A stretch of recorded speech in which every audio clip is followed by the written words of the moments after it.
এভাবে জাহান্নামের আযাব এক এক দিকের আযাব। জাহান্নামী ভয় দৌড় দিবে, জাহান্নামের ওয়াল বাইতে থাকবে জাহান্নাম থেকে উঠে যাওয়ার জন্য। বাইতে বাইতে ৭০,০০০ বছর ভাই, আর মাত্র এক হাত বাকি আছে। জাহান্নামের মনে একটু আনন্দের উদ্রেক হবে, এই তো পার হয়ে গেলাম। কিন্তু শেষ হাত যখন দেবে আবার পিছলাইয়া জাহান্নামের তলদেশে পড়ে যাবে। একদল জাহান্নামী পানির পিপাসায় ছটফট করবে আর বলবে আল্লাহ আল্লাহ আল্লাহ। এ দুনিয়াতে যারা আজকে জিকির করো না, আল্লাহকে ডাকো না, আজকে যদি আল্লাহকে একটা ডাক দিতা, আল্লাহ একটা ডাকের জবাবে 10টা মতান্তরে 100টা জবাব দিয়া দিতে। তুমি আল্লাহকে ডাকলা না, অথচ আল্লাহ গভীর রাতে প্রথম আসমানে এসে তোমাকে আমাকে ডাকে আর বলেন বান্দা তোর কি লাগবে বল, বান্দা তোর দুঃখ আছে আমার কাছে বল, তোর অভাব আছে আমার কাছে বল, মানুষ তোকে কষ্ট দেয় আমি আল্লাহর কাছে বল। কিন্তু বান্দা তোমাকে আল্লাহ তাহাজ্জুদে ডেকে পান নাই, ফজর জোহর মাগরিব আসর ইশায় ডেকে পান নাই, আল্লাহ তোমাকে রমজানের সারিতে ডাকছেন পান নাই, জিকিরে ডাকছেন পান নাই, দ্বীনি মজলিসে ডাকছেন পান নাই। কিয়ামতের ময়দানে জাহান্নামে পড়ে তুমিও আল্লাহকে ডাকবা।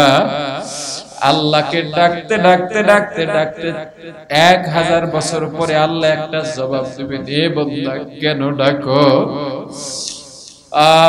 জাহান্নামী ডাক দিয়া বলবে আল্লাহ পানির পিপাসা সহ্য করতে পারি না। আল্লাহ ফেরেশতাদের ডাক দিয়া বলবেন, ও ফেরেশতারা জাহান্নামী পানি চায়, ওর জন্য কোন পানি বরাদ্দ আছে? ফেরেশতা বলবে আল্লাহ জাহান্নামীরা জাহান্নামে জ্বলতে জ্বলতে জ্বলতে ওদের গায়ের রক্ত চর্বি গোস্তগুলো যেখান থেকে পুইজের নহর উঠে গেছে, ওই পুইজ ওদের জন্য পানি। আল্লাহ বলবেন ওই পুইজ আর উত্তপ্ত গরম বানাইয়া ওদেরকে ঢেলে দে, আমাকে যেন আর ডিস্টার্ব না করে, আমি আমার বান্দা নেক বান্দাদের নিয়ে ব্যস্ত আছি। আমার যে বান্দাগুলা দুনিয়ার মধ্যে আমি আল্লাহকে ভুলে না,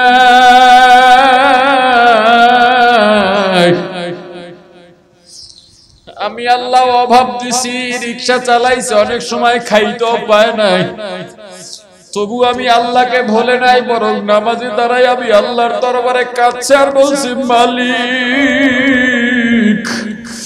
রিকশা চালাই দুঃখ নাই, কুলিগিরি করি দুঃখ নাই, সবজি বিক্রি করি দুঃখ নাই, রাস্তায় শ্রমিকের কাজ করি দুঃখ নাই, তবু তুমি আমাকে জাহান্নামী বানাইয়া নিও না। আমার বান্দা আযান শুনলে আর বসে থাকতে পারে নাই, দৌড়ে মসজিদে চলে গেছে। আমার বান্দা তাহাজ্জুদের সময় ঘুমাইতে পারে নাই, উঠে নামাজ আদায় করে আমি আল্লাহর দরবারে কান্নাকাটি করছি।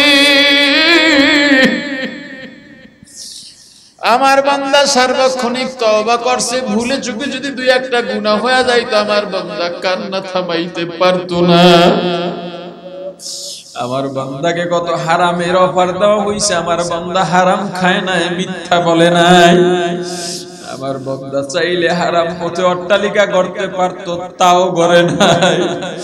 আমার বান্দা আমার রাসূলের সুন্নাত ছাড়ে নাই, দাড়ি কামায় নাই, ছাটে নাই, মাথার থেকে টুপি ফালায় নাই, জুব্বা ফালায় নাই। আমার বান্দা সব সময় শুধু আমি আল্লাহ আল্লাহ আল্লাহ, আমি আল্লাহকে ছাড়া কিচ্ছু বুঝি নাই। কত মানুষ কত তিরস্কার করছে, গালি পর্যন্ত দিছে, কোন কিছুই আমার পথ থেকে আমার বান্দাকে হটাইতে পারে না। ওই বান্দাদের নিয়ে আমি ব্যস্ত আছি, ওদেরকে পানির ব্যবস্থা করো। ফেরেশতারা ওই রক্ত পুইজগুলো আরো গরম বানায় একটা পেয়ালার মধ্যে নিয়া জাহান্নামীর হাতের মধ্যে যখন দেবে, এত গরম, সঙ্গে সঙ্গে জাহান্নামীর হাতের গোশতগুলো খসে খসে পড়ে যাবে। জাহান্নামী এরপর থামবে না, পেয়ালাটাও ফালাইয়া দেবে না, মনে করবে এটা পান করলেই বুঝি পানির পিপাসাটা চলে যাবে। এটা মনে করে এই গরম পেয়ালা পুরুষও যখন মুখের কাছে আনবে, মুখের দেওয়ার আগে চেহারার গোশতগুলো খসে খসে পেয়ালার মধ্যে পড়ে যাবে। কেমনে সহ্য করবি রে গুনাহগার?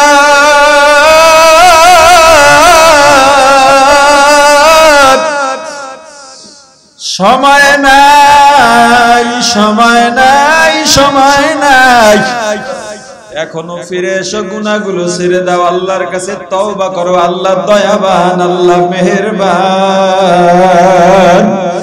তওবা করার মতো যদি করতে পারো, কান্নার মতো যদি কাঁদতে পারো, গুনার জন্য অনুতপ্ত হয়ে চোখের পানি ছেড়ে কাঁদো, কান্নার মধ্যে এত মজা, এত মজা, এত মজা, না কানলে কোনদিন বুঝবা না। পাগল হয়ে গেল, পাগল হয়ে গেল। একবার যদি বুঝতা দুনিয়ার টাকা পয়সা কোনো কাজে লাগে না, টাকা পয়সার কোনো দাম নাই, কোটি টাকার মালিকে দেখো অভাব হয় না দূর, কোটি টাকার মালিকে দেখো অভাব হয় না দূর, গরিবে ঘুমায় গাছতলাতে মনটা বাহাদুর, হৃদয়ে তাকিবে যার নম্র সদা, রহমত আসিবে তথা আল্লাহর ওয়াদা। বড়র বড়াই করলে দিলে রহমত আসে না, মেটা দো আপনা হস্তি কো अगर कुछ मर्तबा चाहो कि दाना खाक में मिलकर गुले गुलजार होता है। বড়র বড়াই করলে দিলে রহমত আসে না, উঁচু জায়গার পানি যেমন নিচু দিকে যায়, তেমনি আল্লাহর রহমত আসে নম্র হৃদয়। ফেরাউনের লাশটা দেখো মিশর জাদু ঘরে, খায় না কোনো পোকা মাকড়, সবাই ঘৃণা করে। জ্ঞানী যারা বুঝে তারা শুধু ইশারায়, নির্বোধকে বুঝাইতে কে পারে কোথায়। তরকারির মতো তরকারি হলে অল্প জালে সেজে, বুদ্ধিমান মানুষ হলে ইশারাতেই বোঝে। দুনিয়ার টাকা পয়সা দিয়া লাভ নাই, কলবকে সাফ বানাও, কলবকে শুদ্ধ বানাও। গুনাহ করতে করতে করতে করতে যাদের কলবটা গুনায় গুনায় জর্জরিত হয়ে গেছে, ফিরবা এক গ্লাস পানি হাতের মধ্যে নিয়া, এটার মধ্যে কালো রং দিলে পানিটা কি হয়ে যায়? জোরে বলেন। এখন এই পানিটা আপনি কিভাবে সাদা বানাবেন? এক জগ পানি নেন, স্বচ্ছ পানি, গ্লাসের মধ্যে ঢালতে থাকেন, ঢালতে থাকেন। এক জগ পানি গ্লাসের মধ্যে ধরবে নাকি? কিন্তু ঢালতে থাকলে ওটা বের হয়ে পড়তে থাকবে। একটা সময় দেখবেন পানি ঢালতে ঢালতে গ্লাসের পানি আর কালো নাই, সব স্বচ্ছ হয়ে গেছে। কলবকে যদি সাফ বানাইতে চান, এক নাম্বার শর্ত, আপনার আর গুনার মাঝে একটা দেয়াল টেনে দেন, আসমান থেকে জমিন পর্যন্ত দেয়াল টেনে দেন, গুনার সঙ্গে আপনার আর সাক্ষাৎ হতে পারবে না। এই কলব নামক গ্লাসের মধ্যে গুনার রং ঢুকে আছে, এবার নেকের রং ঢালতে থাকেন, নেকের রং ঢালতে থাকেন, আর আল্লাহর দরবারে তওবা করতে থাকেন। তওবা করতে করতে নেকের রং ঢালতে ঢালতে একটা সময় কলবটা আবার সাফ হইয়া আহলুল্লাহ হয়ে যাবে। মুসলমান ইমানদার, কিয়ামতের ময়দানে কেউ কাজে আসবে না, আসবে শুদ্ধ কলব। এই কলবটাকে আপনি শুদ্ধ বানাবার জন্য বেশি বেশি আল্লাহর জিকির লাগবে। কি লাগবে? জোরে বলেন। জিকির শুধু উজানি ওয়ালাদের জিকির শুধু চরমনাইওয়ালাদের, জিকির শুধু আহমদ শফির, জিকির শুধু শায়েখে যাত্রাবাড়ির, জিকির প্রত্যেকটা মুমিনের জন্য অপরিহার্য একটা আমল। মুসলমান ইমানদার আল্লাহ ঘোষণা দিয়েছেন, আল্লাযীনা ইয়াযকুরুনাল্লাহ,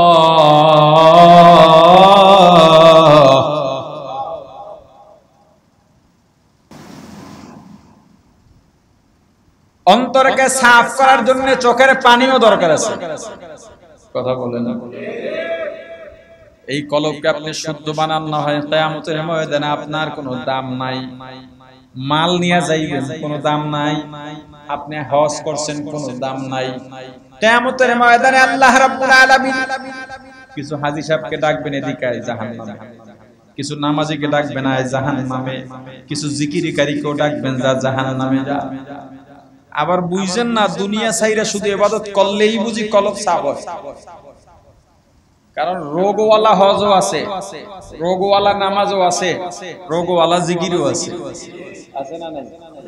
কেমনে? হাজী সাহেব হজ করতে গেছে, বহু বছর ধরে হজ করে, কিন্তু কেউ হাজী ডাকে না। কি ডাকে না? বেচারার মনে বড় দুঃখ।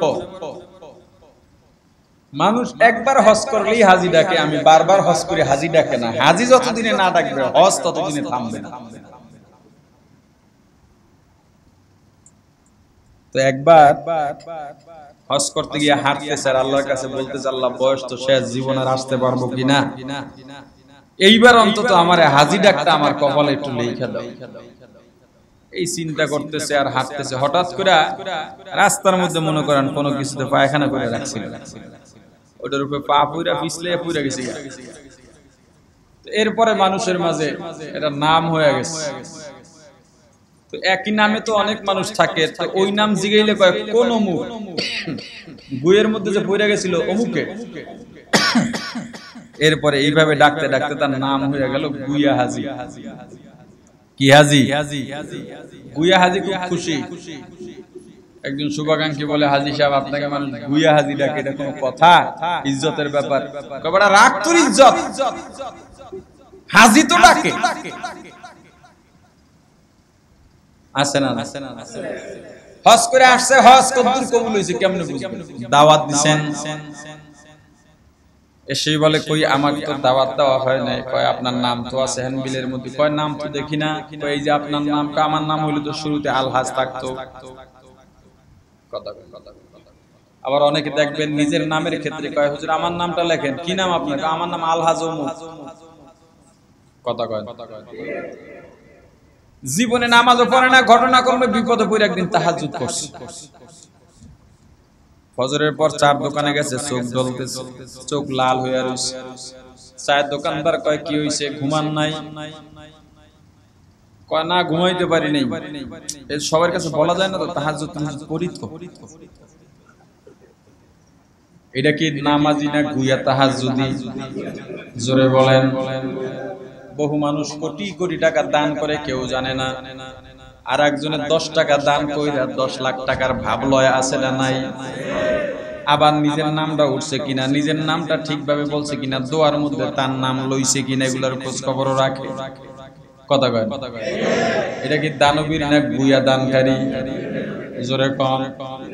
নামাজে দাঁড়াইছে, সেজদার দিকে যতবার না তাকায়, নিজের জামার দিকে তাকায় আর টোকা মারে। এটা কি নামাজি না গুইয়া নামাজি? মহিলারা পর্দা করে, বোরকা পরছে। এই বোরকা না পরা আরো ভালো আছিল। কথা বলে না? এটা কি পর্দানশীল নাকি গুইয়া পর্দানশীল? বোরকা পরা তো শর্ত না, শর্ত হইছে তুমি ঢাইকা থাকবা, যা দিয়া পারো ঢাকো, তোমার অঙ্গ প্রত্যঙ্গ পুরুষ বুঝতে পারবে না। এটা হলো পর্দা। সেটাতে বোরকা হতে হবে এমন না, সালাও যদি গাদ দাও তবুও পর্দা হবে। কিন্তু সেটা কেমন হবে? অঙ্গ প্রত্যঙ্গ বোঝা যাবে না। এখন বোরকা দিয়ে আর অঙ্গ প্রত্যঙ্গ প্রদর্শন করে, এটা একটা প্রদর্শনী হয়ে গেছে। মুসলমান ইমানদার কিয়ামতের ময়দানে আত্মীয় স্বজন কোনো কাজে লাগবে না, শুদ্ধ একটা কলব তোমার কাজে লাগবে। দুনিয়াতে সবচাইতে আপনকে মাকেই তো বলা হয়, ঠিক না? তুমি মনে করছো মা দুনিয়ার সবচাইতে আপন, না না। তুমি আজকে তোমার সঙ্গে বলো তো, তোমার মা বাবার সঙ্গে তোমার পরিচয় কতদিনের? তোমার বয়স যতদিন।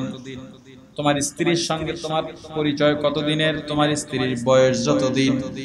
তোমার সন্তানের সঙ্গে তোমার পরিচয় কতদিনের? তোমার সন্তানের বয়স যতদিন। এই 10, 20, 30, 40, 50 বছরের পরিচয় তাদের জন্য পাগল হয়ে গেলা, মাথার ঘাম পায়ে ফেলায়া, পিঠটা রোদে পোড়াইয়া, না খাইয়া না ঘুমাইয়া কত কষ্ট করলা। কিয়ামতের ময়দানে আপনজনের অবস্থা হবে কি তুমি জানোনি? একবারও চিন্তাও করছনি? يوم يفر المرء من أخيه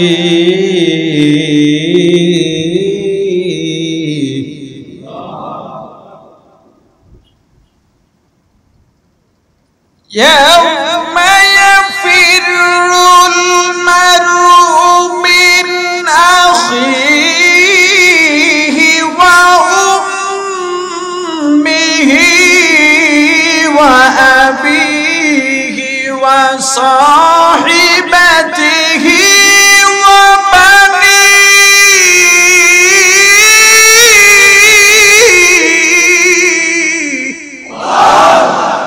কিয়ামতের ময়দানে মা বাপকে চিনবে না, বাপ মাকে চিনবে না, সন্তান বাবাকে চিনবে না।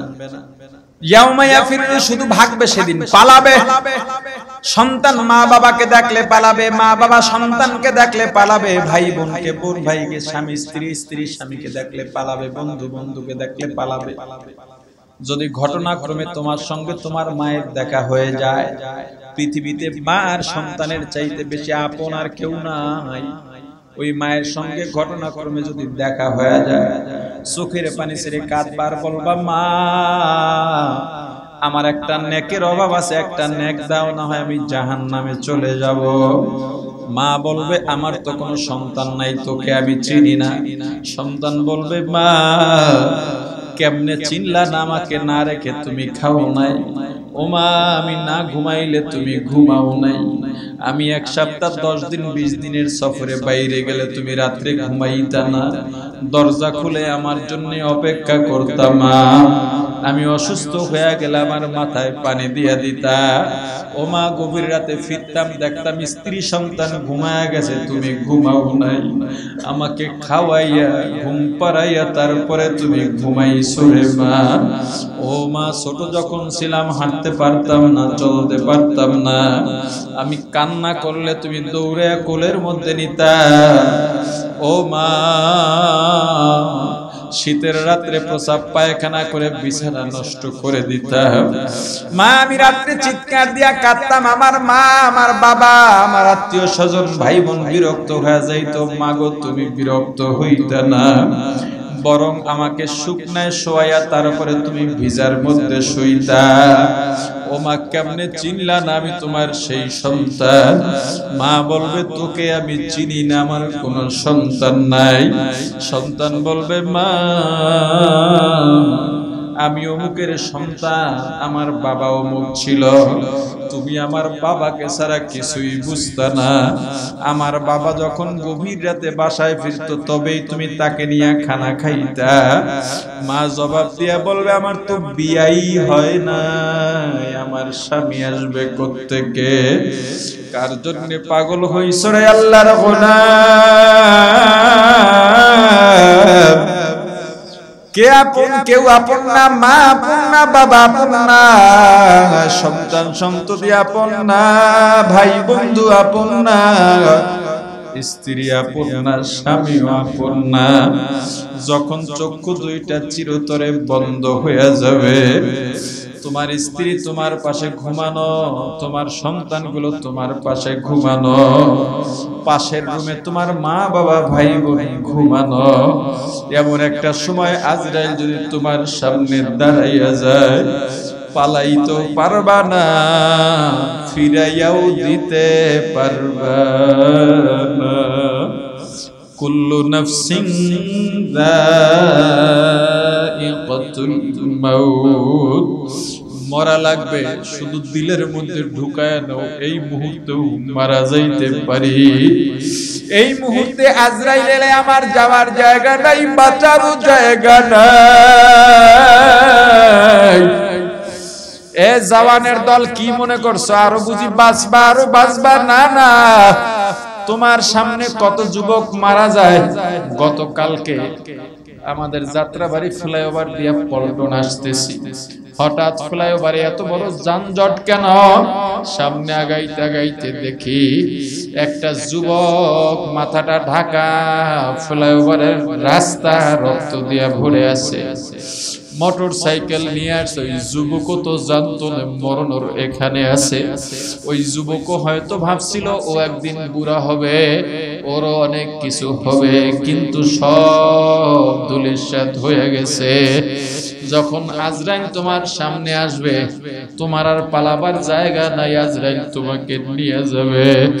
যেই বিবির সঙ্গে একই রাত, একই সঙ্গে একই বিছানায় সারাটা জীবন রাত কাটাইলা, যেই সন্তানের জন্য জীবনটা দিয়া দিলা, তোমার বিবি যখন ধাক্কা দিয়া দেখবে তুমি আর নরনা শক্ত হয়ে গেছো, কথা বলো না, একটা চিৎকার দিয়া ওই বিবি তোমার রুম থেকে বের হয়ে যাবে, সন্তানগুলো চিৎকার দিয়া ঘর থেকে বের হয়ে যাবে, একটা মানুষও তোমার পাহারায়ও থাকবে না। কান্নাকাটি করবে ঠিক, তবুও সবাই তাড়াহুড়া করবে কিভাবে তোমাকে ঘর থেকে নামানো যায়। একদল দৌড় দেবে বাঁশ কাটার জন্য, আর একদল দৌড় দেবে কবর খোঁড়ার জন্য, আর একদল দৌড় দেবে মসজিদে খাটিয়া আনার জন্য।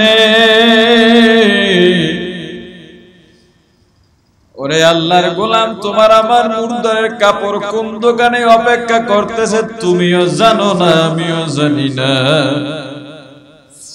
কত মানুষ করোনার মধ্যে মারা গেল, দুনিয়ার মধ্যে আল্লাহ কিয়ামত দেখাইয়া দিছে।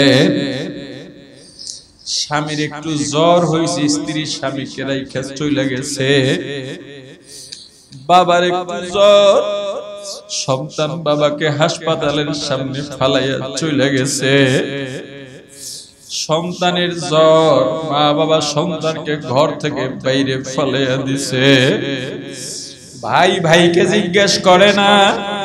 আমরা ইকরামুল উম্মত থেকে করোনায় মৃতদের লাশ দাফন কাফনের ব্যবস্থা করেছি সারা দেশে। আমাদের টিম মেম্বাররা কত কারগুজারি শুনাইছে। রাত 2টা-3টার সময় লাশের স্ত্রী আর সন্তান ভ্যানে করে লাশ নিয়ে এলাকায় ঢুকছে। ভাইয়ের চাইতে বড় আপনার কেউ নাই। যখন নিজের ভাইয়ের লাশ নিয়ে গ্রামের মধ্যে ঢুকতেছে, এলাকার লোকজন নিয়ে লাঠি নিয়ে দাঁড়াইছে, এই লাশ ঢুকতে দেওয়া হবে না। এরপরে যদি শিক্ষা না হয়, আমাদের চাইতে বড় কপাল পোড়া দুনিয়াতে আর কেউ হবে না। ওরে আল্লাহর গোলাম, ওই কবর কিন্তু ভালো জায়গা না, কবর কিন্তু দৈনিক ডাকের বলে ওরে বনি আদম। আমি কবর কিন্তু ভালো জায়গা না, আমি কবর কিন্তু সাপ বিচ্ছুর ঘর, পোকামাকড়ের ঘর। আমি কবর কিন্তু জাহান্নামের আগুনের গাড়া। এ যারা গুনাহ করো ভালো করে শোন, গুনাহ করবা কি করবা না সিদ্ধান্ত তোমার। কলবটা সাপ বানাইবা কি বানাইবা না সিদ্ধান্ত তোমার। প্রত্যেকটা মানুষকে পুলসিরাত পার হওয়া লাগবে, পুলসিরাত জাহান্নামের উপর দিয়া। যাদের কলব সাফ হয় নাই, পুলসিরাত পার হইবা গুনার কারণে কেটে কেটে জাহান্নামের মধ্যে পড়ে যাইবা। ওই জাহান্নাম কত গভীর জানো? যারা পুলসিরাত কেটে কেটে জাহান্নামে পড়বে, তলদেশে যাইতে যাইতে 70,000 বছর পার হয়ে যাবে। জাহান্নামের মধ্যে পড়ে বিভিন্ন বিভিন্ন বিকট ভয়ঙ্কর আওয়াজ শুনতে পাবে, দৃশ্য দেখতে পাবে। শুনবে একদিকে চিৎকার চেঁচামেচি, আর এক জাহান্নামীকে ডাক দিয়া বলবে চেঁচামেচি কিসের?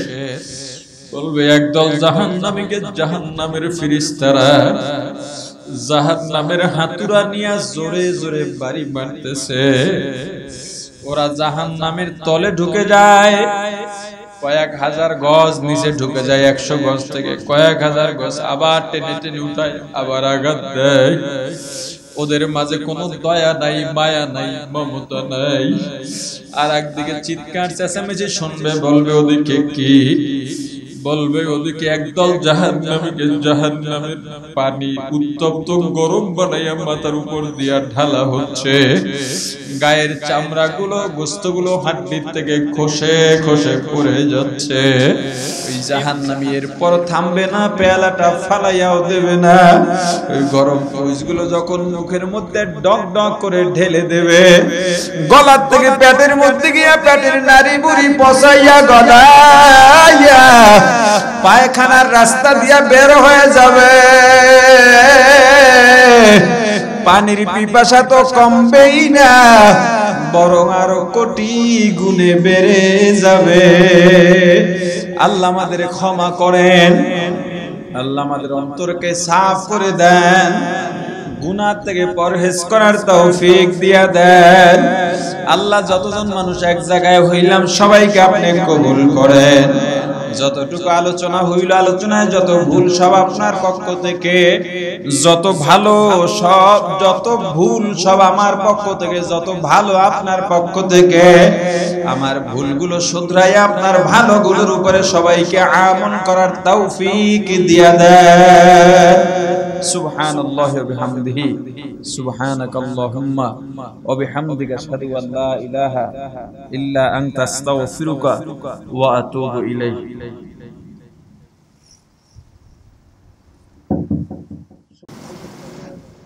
ربنا ظلمنا أنفسنا وإن لم تغفر لنا وترحمنا لنكونن من الخاسرين.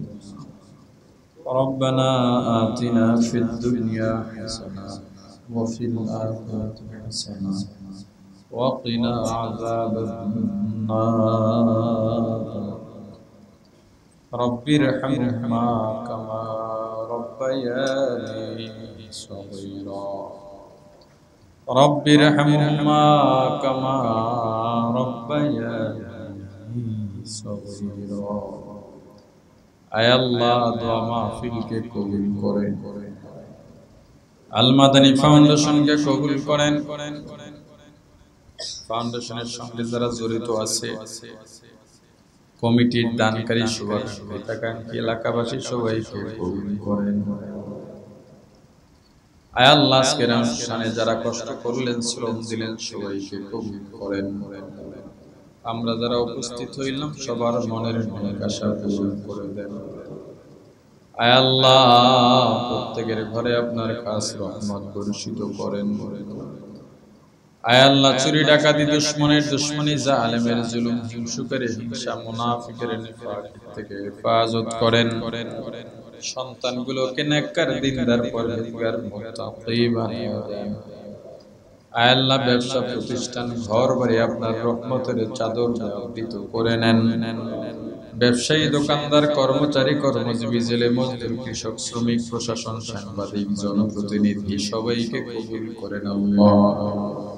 আয় আল্লাহ, যারা অসুস্থ, বিপদগ্রস্ত, ঋণগ্রস্ত সবার বিপদ দূর করে দেন।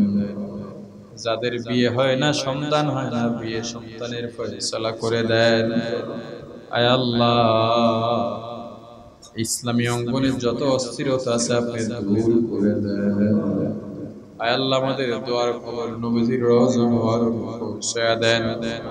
বাবা আদম থেকে আজ পর্যন্ত যত মুমিন মুমিনাত, মুসলিম মুসলিমাত অন্ধকার কবরে চলে গেল, প্রত্যেকের উপরে সওয়াব পৌঁছায়া দেন। আয় আল্লাহ, আমাদের আত্মীয় স্বজন, মা বাবা, দাদা দাদি, নানা নানি, শ্বশুর শাশুড়ি, ভাই বন্ধু, পাড়া প্রতিবেশী, মুতাআল্লিকিন, মুহিব্বিন, উস্তাদ শাগিরিদ, পীর মুরিদ, স্বামী স্ত্রী অন্ধকার কবরে চলে গেল, সকলের রূহের উপরে সওয়াব পৌঁছায়া দেন। আয় আল্লাহ, বিশেষ করে যার নামের উপরে দোয়া মাহফিল, উপমহাদেশের প্রখ্যাত বুজুর্গ শাইখুল ইসলাম রাহমাতুল্লাহি আলাইহির কবরকে জান্নাতের উঁচু মর্যাদা জান্নাতের মাকাম। আয় আল্লাহ, এই এক বছরে প্রায় আমাদের অনেকগুলো মুরব্বি দুনিয়া থেকে নিয়ে গেছে, সবাইকে জান্নাতের উঁচু মাকাম দান করেন আল্লাহ। আমাদের যে সমস্ত মুরব্বিরা বেঁচে আছেন, শায়েখ যাত্রাবাড়ি আল্লামা বাবু নগরী নূর হোসেন কাসেমি মুফতি ওয়াক্কাস চরমনের হযরত সহ আরো যত মুরব্বি বেঁচে আছেন সকলকে ঐক্যবদ্ধ হয়ে শারীরিক সুস্থতা রেখে সকলকে দ্বীনের খেদমত করার তৌফিক দিয়ে দেন। আয় আল্লাহ, আমরা যারা বেঁচে আছি নেক হায়াত দারাজ করেন, ঈমানকে মজবুত করে দেন। আল্লাহ, নির্ভেজাল নেক আমল বেশি বেশি করার তৌফিক দিয়ে দেন। খাঁটি মুসলমান না বানাইয়া অন্ধকার কবরে ডাক দিয়েন না। সুবহান রাব্বিকা রাব্বিল ইজ্জাতি আম্মা ইয়াসিফুন ওয়া সালামুন আলাল মুরসালিন ওয়ালহামদুলিল্লাহি রাব্বিল আলামিন। আসসালামু আলাইকুম।